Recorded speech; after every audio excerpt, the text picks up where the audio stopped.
Welcome back. My name is Random Precision and this is episode 3 of my Brood War tutorial series. In this episode I'm going to talk about the movement AI and spellcasting with many units at the same time. In Brood War, there are two ways that units behave when you give them an order that requires them to move. The first one is that they keep formation, and the second one is they get closer to each other. So to understand how this works, basically, if your units are all close to each other and you give them an order outside their own selection box, which is the one I'm holding right now, they will keep formation, like so. If your units are far from each other, or you give them an order inside their own selection box, they will break formation, like so.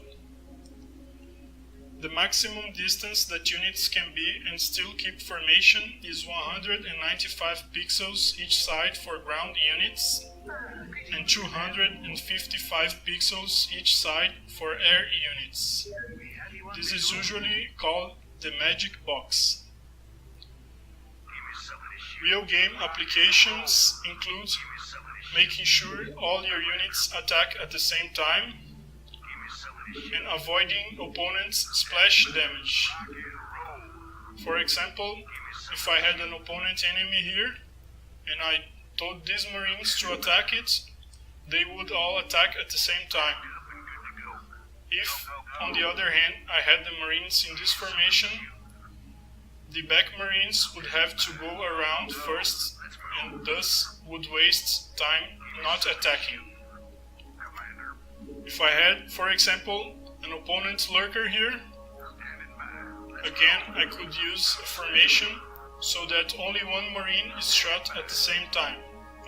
If I had a bad formation, like a line, I would take shots on 3 marines or maybe 2 at the same time. Another use for the magic box is to control air units. In Brood War, most air units are not very good at frontal engagements, which means you want to pick off the opponent's units one at a time. For this purpose, flying in a formation is not very good, because the units in the front will be the only ones shooting, or the units in the front will have to take too much damage waiting for the units in the back to get in range. So, for example, if I wanted to pick off this SCV and my opponent had these units to defend, if I attack the SCV in this formation, these front mutalisks will have to take a lot of damage before the back mutas are able to shoot. To solve this problem, we will select one unit that is far away from the mutalisks, so that the magic box makes all the mutalisks fly towards each other.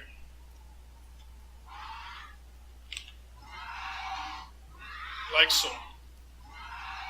This allows us to control the mutalisks like they are one unit, and thus we can pick off opponents and fly away as fast as possible.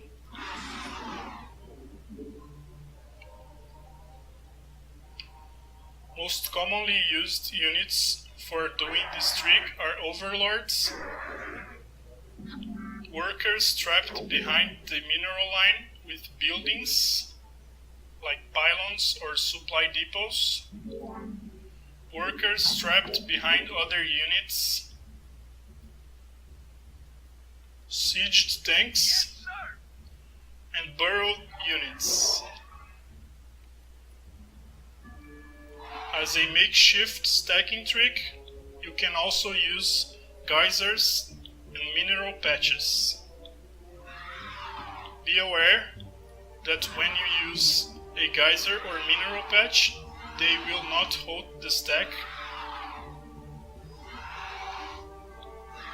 but as a makeshift option, it is viable.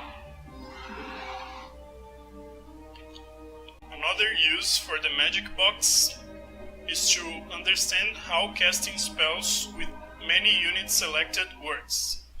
In Brood War, there are two different behaviors for this situation.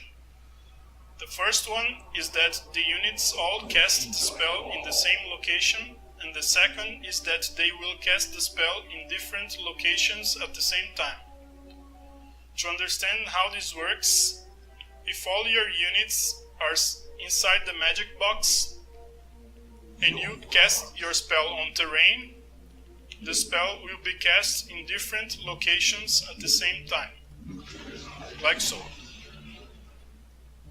However, if at least one of your units is outside the magic box, or if you cast your spell on a building, unit, mineral patch or geyser, they will cast the spell all at the same location, like so. Be aware that you will still lose mana for casting 3 spells, and because damaging spells do not stack in Brood War, you just wasted 2 spells for nothing. This is commonly used in real games to cast area of effect damaging spells like storms, lay mines, and it works with any spell, even recall.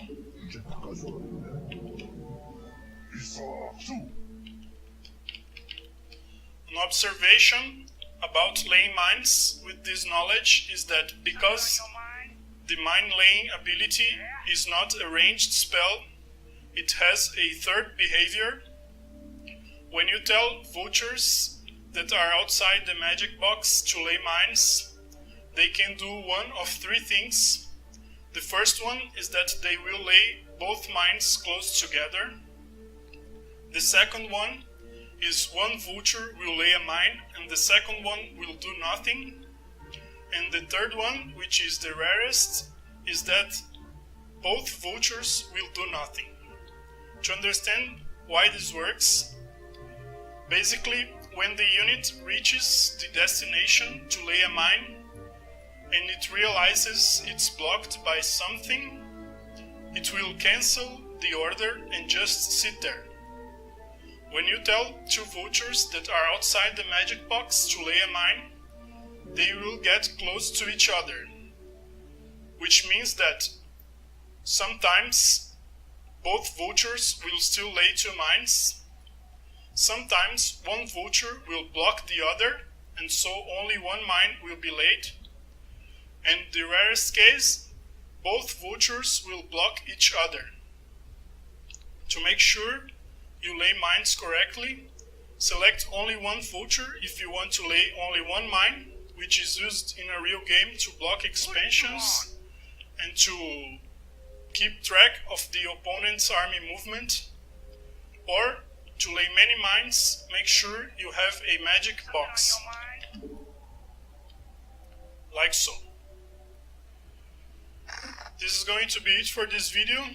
Thank you for watching. I hope you learned something, and I'll see you next time.